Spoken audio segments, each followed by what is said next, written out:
In fact, you can start at any time.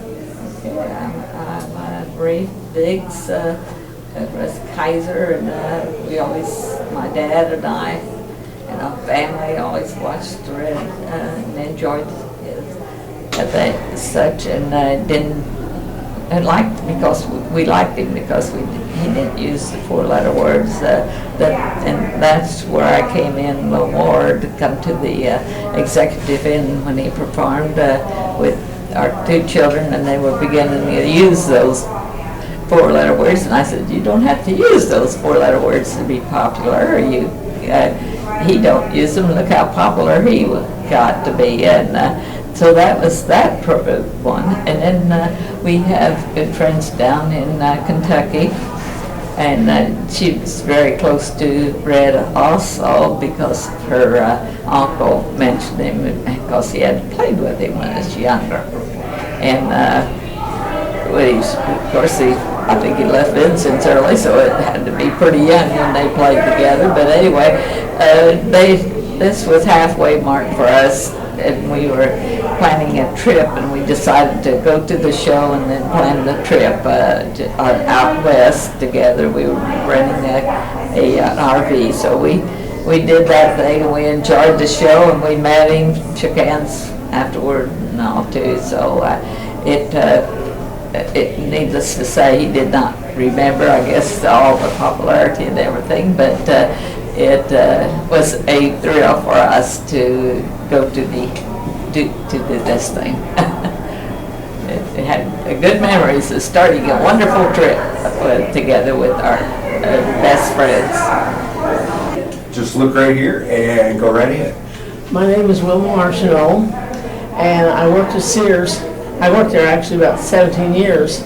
But I can't remember when it was that Red Skelton came by the Pantheon one day, and he just was so interested in seeing the Pantheon because he's got his start there. And he looked around at everything, and he was very, very gracious. He was friendly to everybody. He signed our autographs, and we had our pictures taken with him, and we were really excited. But he couldn't have been nicer. He was so gracious and just very willing to have his pictures taken and give autographs, and we just thought he was great. Okay. Is that it? Anything else you want to say? I just think he's very good, and I think, as his wife said, he teaches a lesson, which is good. I think in all his stuff, he more or less teaches a lesson and everything. So I think he's a great guy. Great. Well, just go right ahead. Okay, what do I? Just give us your name and tell us the story. Okay. My name is Donna Beeson, and I'm a resident here of Vincennes, and my story is about a friend who is now deceased, Natalie Robling. When Red Skelton was here, I don't remember exactly what year, she was out at the Kmart store with one of her daughters, and she saw Red in the parking lot out there, and he was speaking with all kinds of people that were out there, and her other daughter was at home. And so she went to Red and she said, "Will you be here for a little while?" And he said, "Oh yes." And so she said, "I'm going to go home and get my daughter so she can meet you." And so he was still around when she got back with her other daughter, and they got a picture of all three of them together with Red. He was just very, very entertaining and very cooperative, and she really appreciated his being there with her. Okay. My glass is tint, doesn't matter, does it? No, it doesn't. All right. Not at all. Go right ahead. All right. My sister-in-law, Ardith Bilski Decker, who's lived here all her life, and was her mother, Margaret Bilski, went to school with Red out at Harrison School, and she said that her girlfriend loved Red Skelton, or when he was Richard, and her mother said, "Don't pay attention to him, he isn't going to amount to anything." That's all I know. Say, I have a story that I'd like to share. Okay. Don't you think that's enough? Okay, when I was about 12 years old, yeah. Yeah. Okay, With you Dad. can look right here, right at me, and we can get started. Okay, just tell me Okay, when. go right ahead. Hi, I'm Valentina, Red's daughter, and I want to tell you a story with me and my dad when I was about 12 years old. And it takes place in the Santa Monica Mountains in Los Angeles, California. And it was a time when I had a horse at the time, and her name was Papoose. Dad decided that he would come horseback riding with me. And we went to the stables where I had the horse boarded, and the stable gave him a horse named Star, who was a Clydesdale. It was a big, like a farm horse. And Dad liked to be in character when he would go and do things. So he came dressed in a straw hat, a farmer's straw hat, and a bib, overalls, and a plaid shirt, and shoes. And they put him up on this horse. The horse was about 16 hands, maybe, a big, big horse. So I decided we go for a trail ride. We started out and started up the hill areas and through the brush and the trees and this narrow little trail. My little horse, she was pretty fast. She could move along. But Star was very slow. She just plodded like an old elephant, just moving very, very easy. And Dad was afraid to kick it or whip it, didn't want to hurt the horse. I got so far ahead of him, I looked back and I called to him, "Hurry up, come on, catch up." He says, "No, I can't. The horse has one speed, slow." I ended up learning at that time, at 12 years old, that I needed to have patience and just allow him to come along at his own pace. Bye, and go right to it. Okay, another story I've got for you. I'm Valentina again, Red's daughter, and this one was in New York City. I believe I was about a young teenager. I could have been about 13, 14, maybe at the time. And I was with Dad, and we had gone to Doubleday Books, which is comparable now to, I think Amazon possibly. Anyway, we had gone into the store and got a book or two, and then came back out and outside on the street, and we were waiting for my mom to come pick us up with the car. We had a driver, and within minutes, crowds just started pouring for autographs. My dad just sat there writing autographs, and the crowd got bigger and bigger and out into the street, and you couldn't even see him after a while because he was just thousands of people just coming. And finally, Mom arrived with the car, and we whisked him in, and we were off. But it was one of those situations when you're famous, you get a lot of attention and the people that love you and want to have autographs. So that was another story for you. Okay. Let it happen. All right, will do. My name is Dennis Pycraft, and my favorite character of Red Skelton, characters, was Gertrude and Heathcliff. And I used to do Gertrude and Heathcliff for the kids when they were growing up. And I had one particular favorite one. I'd go, doo-doo-doo-doo-doo-doo. Gertrude and Heathcliff were out flying around one day, and Gertrude saw a jet airplane go by. Gertrude said to Heathcliff, "Well, did you see that? How fast that was going?" Heathcliff said, "Well, you'd be going that fast too if your table's on fire." Doo-doo-doo-doo-doo. But the joy of that whole thing is, 3.5 years ago when my daughter died, the day before she died, she got a piece of paper from the nurse and she wrote down the words Red Skelton, and she wanted me to do it for her. So that's a memory that I have, and will always be a very special place. I've got that paper put in a frame, and I've kept it in these last 3.5 years. So Red Skelton's been a part of our family for a long, long time, and always enjoyed laughter as we thought about Gertrude and Heathcliff. Thank you very much. And then, there you go. Okay, go ahead. Hello, I'm Janie Harper from Sumner, Illinois, about 20 miles from Vincennes, and I've lived in Lawrence County, close to Vincennes, all of my life.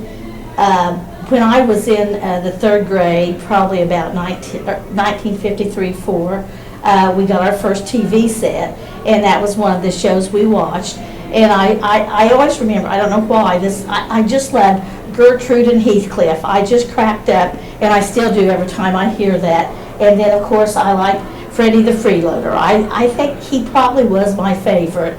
But, and then as I grew older and realized Red Skelton came to Vincennes, you get a real sense of pride when somebody so wonderful has come from your area. Thank you. Real comfortable, Yeah. not going to be difficult at all. In fact, All right. go right ahead. Yeah, my name's Tom Reynolds, and I'm from Evansville, Indiana now. At one time I lived in Charleston, Illinois, and was sitting in the Holiday Inn restaurant having breakfast, and saw this great big guy walking through the door to come in to have breakfast, and I said, my God, that's Red Skelton. Because that night we were getting ready to go to the University of Eastern Illinois University. He was putting on a show that night, and I didn't know he was staying there, and I just remember this was one big guy. He pretty well took up the whole door. Didn't go over and bug him because I know a lot of celebrities get people coming over, and I figured he's going to want to eat and be in peace. But I did watch him, and I tell you what, he was with somebody. He was just the nicest, gentlest man. Act like he was concerned about them and asking them questions about them. Then that night we went to see him on stage, and he was almost 70 years old at that time, and he put on one heck of a show. I didn't know how he did it at his age. So that's my memories of him. Go right ahead. I remember watching the show as a very little girl, and we would all gather around the black and white TV in the family room, and my dad had his special chair, and I just remember like looking over, and my dad would be laughing so hard his face would turn red, and I'd be thinking, breathe, Dad. And then to make us kids laugh, he would imitate some of the characters on the show, and it was a good memory for us. Great. Yesterday was a long day. Yes, it was. I was here. I know you were. Okay, go right ahead. I'm Bernie Niehaus, and my mother, Neoma Niehaus, lived in the North End at the same time with Red Skelton. She was born in 1912, and Red, of course, was born in 1913, so they were just a year apart. And she remembers him well in his childhood days of running around the neighborhood doing little tricks and things, and being down at the railroad station and waiting for the trains to come by to sell them sandwiches and everything. So my mother, Neoma Niehaus, had a lot of fond memories of Red Skelton in the early days. Story number 2. Dr. Charlie Beek stopped me the other day on the street. I hope he does come in himself, but he was on the Central Catholic basketball team back in the early 50s. And Father Dahl, who was a very close friend of Red Skelton, and said many think that Father Dahl was very instrumental in getting him into the circus in vaudeville. But he was really endeared to Father Dahl. So back in the early 1950s, Father Dahl was coach of Central Catholic's basketball team, and of course Charlie Beek was a star on that team. He had a fantastic team. But Charlie tells us that several times I should say, Red Skelton would come right down to the gym floor hunting Father Dahl, and he said he saw Red several times down on the Central Catholic basketball floor looking for Father Dahl. Thank you. Go right ahead. Okay, my name is George Rehnquist. I'm from Princeton, and my next door neighbor grew up in Vincennes, and according to him, and I'm not sure how true this is, but according to him, he and Red, as young boys, very young boys, used to serve as ushers at a local theater here. And when Red would take people up, particularly to the second level, if there was one, he would always love to do a pratfall, either as he was walking up to their seat or walking away from their seat. He loved to see the reaction of the people. Never hurt himself, but if it were true, it kind of carries over to the types of things that he enjoyed doing in his shows and on television. Go right ahead. You want our names and everything? Yeah, tell us your names and then tell us your story. Oh, okay.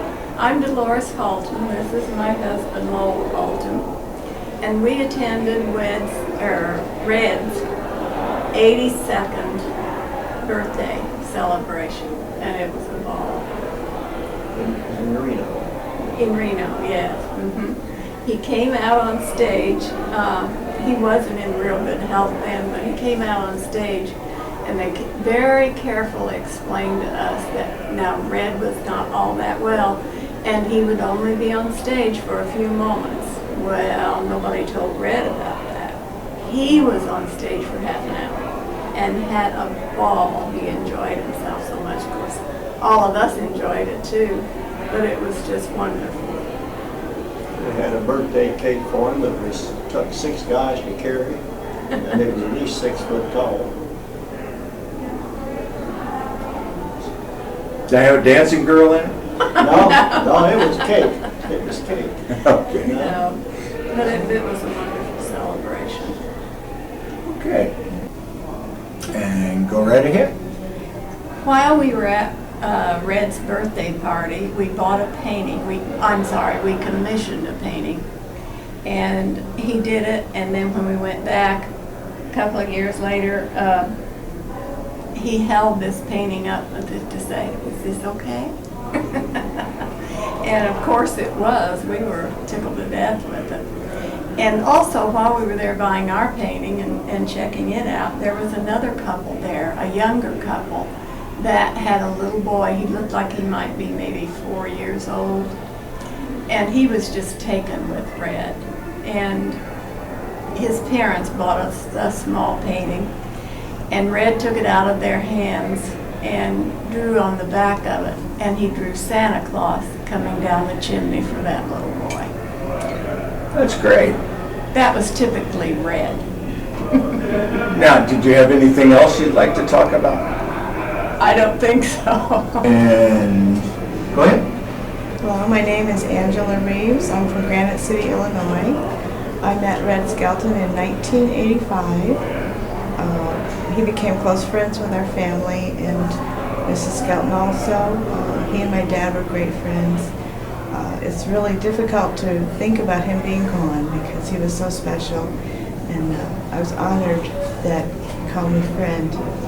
He's very missed in our household, and my dad's with him now, and Red was a wonderful person, and we thank him for being who he was. Bless you all.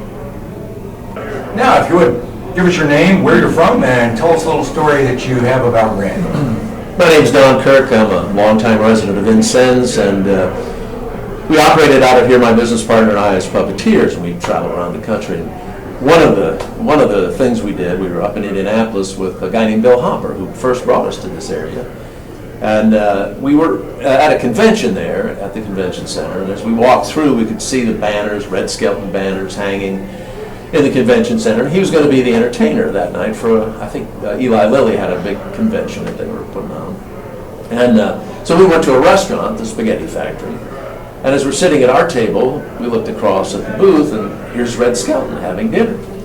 Well, we watched for a while, and as he was eating his meal, there was a steady stream of folks that came up and wanted an autograph. There was an older couple that wanted photographs with Red. And he was very gracious and just stopped what he was doing, dealt with those people one after the other, and always the same smile and always the same general warmth. You could just feel it across the room.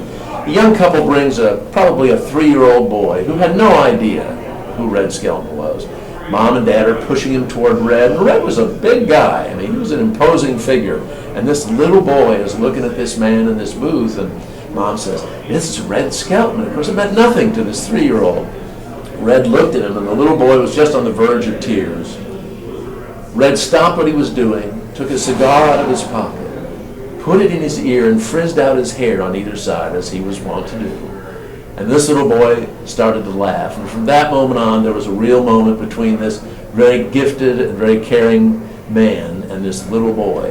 Whether that little boy will remember that for the rest of his life, I don't know, but I sure do. And it was a moment that I will always think of Red. And very kind, he was a very kind and caring person, and I've always kept that memory with me. A little chance to think. There you go. Tell us your name, where you're from, and tell us your story. First of all, I'm Tom Reynolds. I'm from Evansville, Indiana. And I've enjoyed the first phase of this museum that they put together.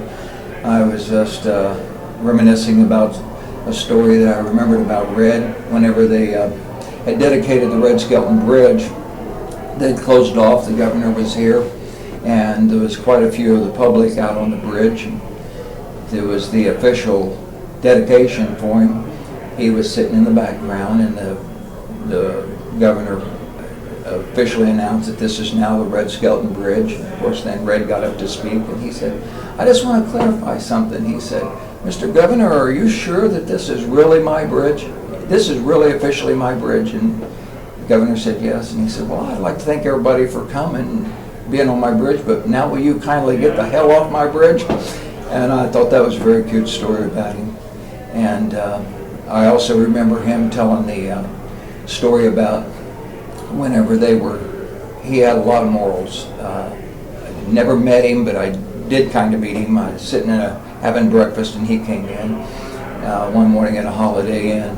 But the one story I remember about him was whenever they were having the CEO of CBS, they were doing an honor for him. There's a lot of people there, and it was back in the, I guess, late 70s, early 80s, and there was a lot of discussion about violence and vulgarity on TV and using some foul language and stuff. So anyway, the CEO was up and speaking and said he really didn't see much harm in a 30-minute or a 60-minute show, sitcom or show with some violence. He didn't think 30 minutes to 60 minutes would have that much impact on anybody. And then, of course, when Red was asked to get up and speak, he said, I heard what you had to say, that 30 or 60 minutes wouldn't have any, you didn't think it would have any effect on anybody. And I was just wondering, it goes like this, he said, I was just wondering if we shouldn't call all the advertisers and tell them that a 30 or 60-second commercial sure as the heck wouldn't have any impact on them. And I thought that was really a great comeback. And he was a good man, and I'm glad that everybody did this for him. From where you're from, and tell us the story. Okay, I'm Elizabeth Ronells. I'm from Evansville, Indiana, and I remember just as a very young girl, our family would get together in the family room with our black and white TV, and we couldn't wait for the Red Skelton show to come on. And I just remember the skits being funny, but I mostly remember my dad laughing so hard his face would turn red. He'd be sitting in his favorite chair, and I would look over and think, breathe, Dad, breathe. And just good memories for us, and we appreciate it. Well, if you would, go ahead and tell us your name and where you're from, and tell us your story. Okay, my name is Ed Baldridge. Originally, I'm from Vincennes. As of right now, I'm from Vincennes. I've been living in Kuwait the last 5.5 years. And my story is, it's either 1979 or 1980. I lived in Palm Desert. And one day I had 42A license plates on my car, expired, but I wanted to see Red Skelton. So I went up to his home up on the mountain, and the gates was open, but they had signs, do not trespass, do not enter. Well, I drove right in, and Mrs. Skelton came out of the barn yelling and got all hysterical and all that. And I calmed her down, explained why I was here, and I am from Vincennes, and my license plate's to prove it, 42A. And the problem was, Red Skelton was doing a benefit show in Vincennes that day. So I never did see him. And then I left and never did see him, and then he passed away. But that's my story. And say where you're from, and tell us your story about Red. I'm Jean Wilson. I live down here in southern Indiana now, but I used to live in Lafayette. This is my husband, Bud. And when we were in Lafayette, we used to come to Evansville, Indiana for a bowling tournament the first weekend in June every year. And one of the times that we were there, and I'm going to say it was probably about the mid or late 70s, Red was the entertainer that was there at the hotel. And it was so funny because every day, I mean, he would come through the hotel pulling a little case. And like an overnight bag. Yeah, and he wouldn't tell anybody what he had in it. So we was all making, jokes about, well, it's jewels, or it's his makeup, or it's a whole lot of money. But anyway, one of our bowling ladies, her name was Rosemary Carr. She had on a white jacket with all these different places that we'd bowled at, and Red saw her and he walked right up to her and he says, "May I sit down with you? Your jacket looks so interesting." And he did. He sat there and they had breakfast together. He was just an everyday type person. He was a Hoosier. Now, you didn't get much of a chance to say anything because there was only like 2 or 3 of us men there with the women bowlers. And between Red talking and all the women talking, I don't really recall saying much of anything except something about naming a new bridge after him in Vincennes. And he just looked at him and said, "You give them enough money, they'll name anything after you." And never broke word. He just kept right on talking. But he was just as down to earth. I mean, you talk about the good old boys, he was one of them. I mean, Do is tell us your name, where you're from, and tell us your story. Go ahead. Now, my name is Melba Hall, and I live here in Vincennes now. And when I was first married back in 1954, we got a television right away after that, and used one. And we used to watch Red Skelton every week. It was a must that we had to watch Red.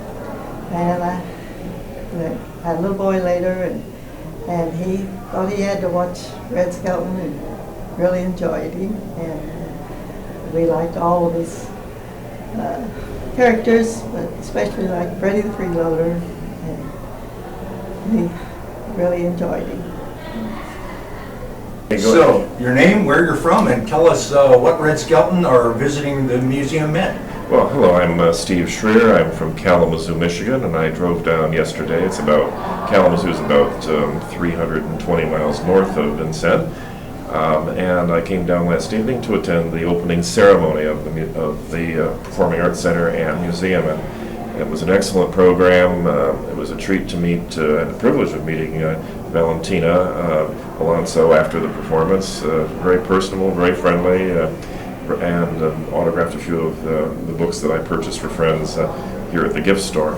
I'm especially, would have to say, I'm learning more about Red, and I'm finding there's a great deal of depth to his career beyond his TV work and, of course, his art. I'm fascinated by the fact that he composed so many pieces of music, and everything from small pieces to symphonies. And the archivist here was saying they've just received all of these pieces of music and are in the process of indexing them and getting them ready to perhaps eventually have performed or scanned into a archive here so folks can study these.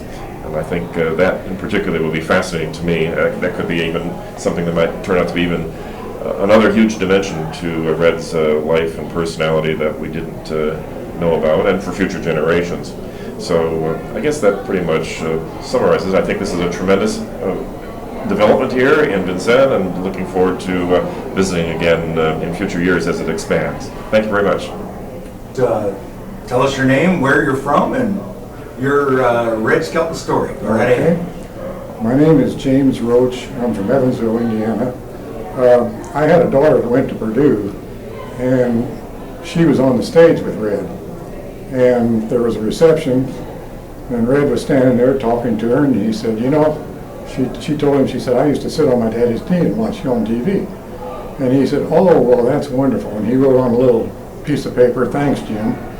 And then he was standing there, and he had a standing ovation, and he told the crowd, he said, would you all please sit down, I can't find me. And that brought the crowd down. And then I also had another grandson who has repeated his Pledge of Allegiance, word for word, for his class project. And it's very interesting to see him sitting up there and dressed like Red Skelton and talking just like he did in the class. And the class seemed to be very interested in it. That's it. You have to do is say your name, where you're from, and tell us your Red story. Okay. My name is Mark Kratzner. I'm from, I live here in Vincennes, Indiana, originally from the Muncie area. And my Red Skelton story deals with when I was in high school in Muncie Burris. This would be around 1978.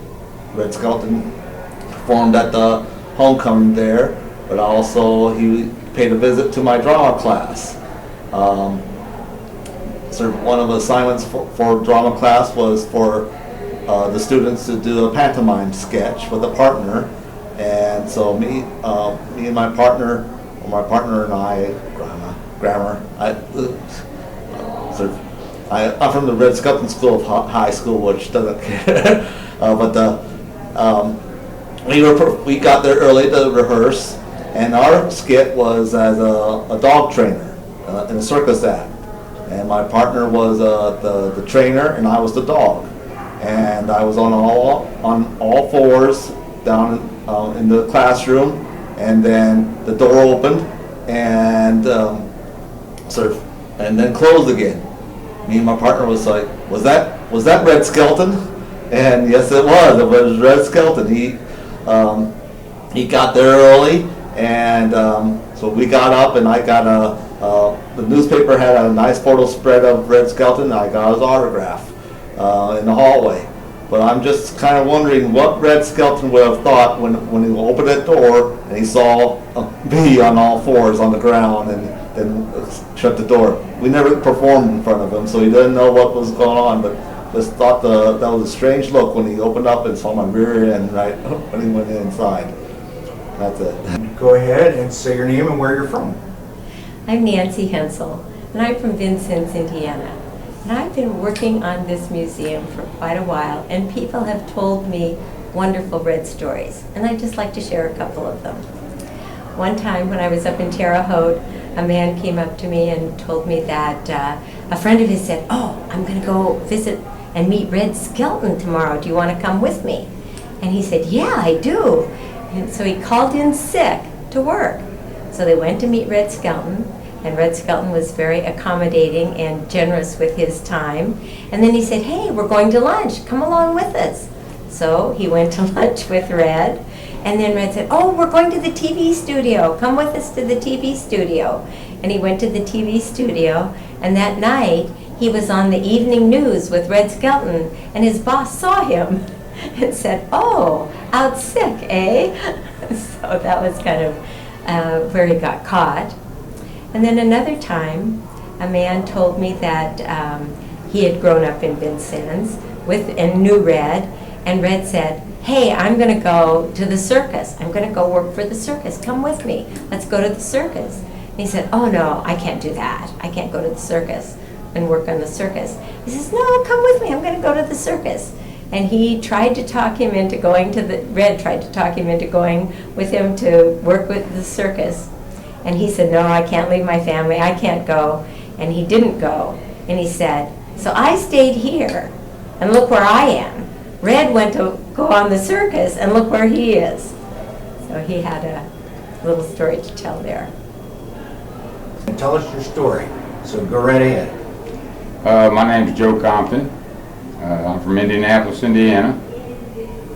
And the Red Skelton story that I have is back in the 1970s, I worked for Red, moving furniture or doing odd jobs for Red. And one time, Red had this Oriental type rug, and me and myself and a guy that worked with me, we took it out to Red's. We moved all the furniture. And we laid it down on the floor, and it ended up being about 2 or 3 inches too long. Well, the housekeeper told us not to worry about it, that Red would take care of it.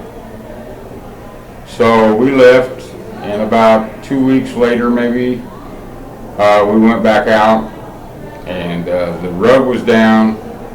All the furniture had been moved back, and I looked at the end of the carpet, and it had been cut off. Red had actually cut off 2 or 3 inches of the rug, which was worth thousands of dollars.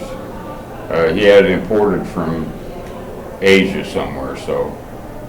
But that was kind of interesting that they would do something like that. Look right at me or right at the camera and give us your name, where you're from, and tell us your Red story. Go right ahead. My name is Herman Snyder. I live here in Vincennes, Indiana. And It so happens that in 1992, I was in Columbus, Ohio, and we happened to notice that Red was having a show there. So we went to the show in Columbus, Ohio, June 92, and when the show started, Red asked where people were from. So I stood up and said, I'm from Vincennes, Indiana. And Red's reply was, we'll talk real slow for you. And that's my story.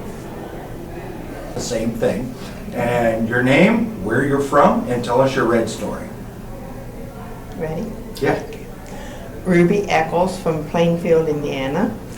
In 1975, got my master's degree from Indiana State University. And the same day, they gave Red an honorary doctorate. And I was just amazed at his brilliancy and how all the things he had composed and written and all this, because we always watched him on Saturday night.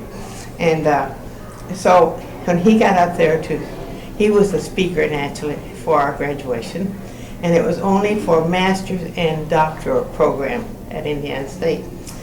So he reaches in his pocket, brings out wrong thing, that's my speeding ticket. And our kids remember it so much because he was just hilarious through the whole thing. So he's very humble man. And he kept saying how wonderful it was. All of us had worked so hard to get our masters and PhDs. And he said, I'm only here and did nothing, And then he stood and he shook all of our hands, every candidate, as we went across, and congratulated us. And his humility was just fantastic. Look right at me, right at the camera, and give us your name and where you're from, and tell us your Red story. I'm Bob Mays. My wife Helen and I are volunteers for the museum store, and have been doing that for quite some time. Our story started in 1959, or happened in 1959, when I was a privileged kid who got to travel every summer, and we were in Las Vegas, and we were at the Riviera Hotel. Actually saw David and Ricky Nelson, who didn't want to put up with me, and sent me over to Red Skelton, who was at another table. Red graciously asked me to sit down at the table. I probably spent 15 minutes at the booth he was in, and as a result, I obtained his autograph, which I have treasured all of these many years. And we're from Freelandville, Indiana, just up the road. What you need to do is look right here. Give us your name, where you're from, and tell us. Now, tell us your name and your story. My name is Louis Myers. I live here in Knox County. I was one of 3 engineers of the state highway that built the Red Skelton Bridge. We were the engineering crew. And I remember well the day that Red came back to town for the dedication. There was a parade, which he was the Grand Marshal. And as the parade route came down Main Street, came up 2nd Street, and it ended here at VU at a viewing stand right along the 2nd Street. He got out, came to the viewing stand, and as the other units came by, they would all take pictures of him, want to wave at him, shake his hands if they could. He, in turn, took out a camera and started taking their picture. And he said, if you're going to take mine, I'm going to take yours. And he was just a common person. I remember one little thing at the dedication out at the bridge. He talked about the bridge now was built and was paid for. He would like to sell it to us. He said he was done with it. So it was a great time. Great man. And Velma. Oh, yeah. My sister, yeah. He had a crush on my sister, blonde hair, blue eyes, but he ran around with my 2 brothers. Okay. Well, look right here and tell me your name, where you're from, and tell us your Red story. Okay. Janice Thompson Dudley. I'm from Evansville now, but I moved from Vincennes in 48. Okay. And we lived here 1210 Bunton Street, and the medicine show was on 14th and Bunton in a vacant lot. And that's where we knew they sold this box of medicine or whatever, and had stuff of price in each one. And my sister, he had a crush on her with my 2 brothers. My brother's going to be 100 in September, or would have been September 1913, same as Red. But and I had 2 brothers he ran around with, but he liked this blonde-haired sister of mine. And he gave her the spoons. He didn't put them in the box. he was supposed to be stuffing a prize in every box. I don't suppose you ever went to a medicine show, but that's what they did. See, every box of medicine you bought had a prize in it. Well, they said he probably forgot to put those in. Those he must have been helping stuff, because that's when he first started working on those. Now, I never was out in this end of town. We lived all in Bunton and Broadway, which is near the courthouse here all the time. But that's where we met him. And then the walkathon was across the river, some building, I don't know what it was now, but building, and these two people they were in couples, they had a tag on the back, their number, whatever number they were, and they walked, and you only had a break ever so often, and they were just, falling over each other, but hanging on, because you had to keep walking. If you quit, you were out. So I remember the walkathon too. So anyway, it was interesting, and Okay. So now, this walkathon, tell me a little bit about that. Did you see Red Skelton at the walkathon? Yes, he worked there. I don't know who his partner was at that time. That was early. And we were poor, but he was more poor than we were. It was a depression. See, the last of 29, late 29, something around that. That's when the depression was. Now, was Red Skelton an entertainer at the walkathon? No, he was one of the walkers. Okay. See, he toured the country doing things like that. At that time, he wasn't famous. He was just trying to make a living, and that's what he did. But see, we kind of knew him, so we went over to see him. So.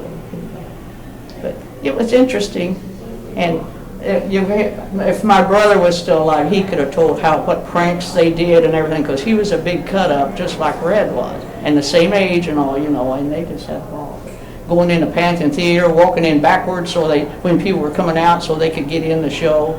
Just little things that he could have told everybody. He deceased before this man at Butler, the professor there, wrote a book on him. And I said, oh, too bad he isn't here to tell you what all they did. And he took his granddaughters to see him at Bloomington when he was up there a few years back. And they just thought he was great. So, but no, I'm still a Red Skelton fan. I lived in Evansville, but I'm still Vincennes. I graduated from Lincoln High and all here. So. Tell me where you're from and tell me your Red Skelton story. So go ahead. Okay, I'm Melly P. from Vincennes. I live on 116 East Everwine, which is a half block from Tecumseh School. And the woman that we bought the house from said he would cross on her grass going to school, and she'd have to run him off. And that's about all I know about him. Your Red Skelton story. Okay, wait just a minute though. Okay. I don't think you want your purse over here. So I want you to tell us your name and tell us where you're from and tell us your Red Skelton story. Go right ahead. My name's Helen Julian. I live in Vincennes now. I grew up in the country. I was a country girl, but I've been here for a lot of years. My husband's sister was 19 years older than my husband, and she was born around 1911, and she said she was in high school with Red Skelton, and she remembered double dating with him, and she said that when he left Vincennes, another boy traded shoes with him because Red's shoes had holes in the soles, and this boy's shoes were better, so he traded with Red so he didn't have to leave Vincennes with holes in the soles of his shoes. Then I do